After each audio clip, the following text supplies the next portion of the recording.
Andhra train അപകടവുമായി ബന്ധപ്പെട്ട പുതിയ വെളിപ്പെടുത്തലുമായി railway മന്ത്രി അശ്വിനി വൈഷ്ണവ് 14 പേരുടെ മരണത്തിന് ഇടയാക്കിയ അപകടത്തിലെ ഒരു പാസഞ്ചർ ട്രെയിനിലെ ലോക്കോ പൈലറ്റുമാർ സംഭവ സമയത്ത് മൊബൈൽ ഫോണിൽ ക്രിക്കറ്റ് മത്സരം കാണുകയായിരുന്നുവെന്ന് മന്ത്രി വെളിപ്പെടുത്തി. ഇന്ത്യൻ റെയിൽവേയുമായി ബന്ധപ്പെട്ട് സ്വീകരിക്കുന്ന പുതിയ സുരക്ഷാ നടപടികളെക്കുറിച്ച് സംസാരിക്കവെയാണ് അശ്വിനി വൈഷ്ണവ് ഇക്കാര്യം പങ്കുവച്ചത്. അടുത്ത കാലത്ത് ആന്ധ്രാപ്രദേശിലുണ്ടായ അപകടത്തിനു കാരണം ലോക്കോ പൈലറ്റും കോ പൈലറ്റും ക്രിക്കറ്റ് മത്സരം കണ്ടുകൊണ്ടിരുന്നതാണ്.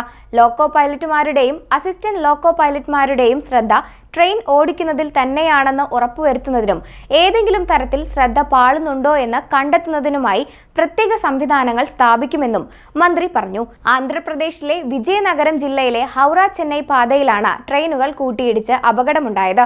കഴിഞ്ഞ വർഷം ജൂൺ 2-ന് ഒഡീഷയിലെ ബാലസോർ ട്രെയിൻ ദുരന്തം നടന്ന അതേ പാതയിൽ തന്നെയായിരുന്നു ഈ അപകടവും.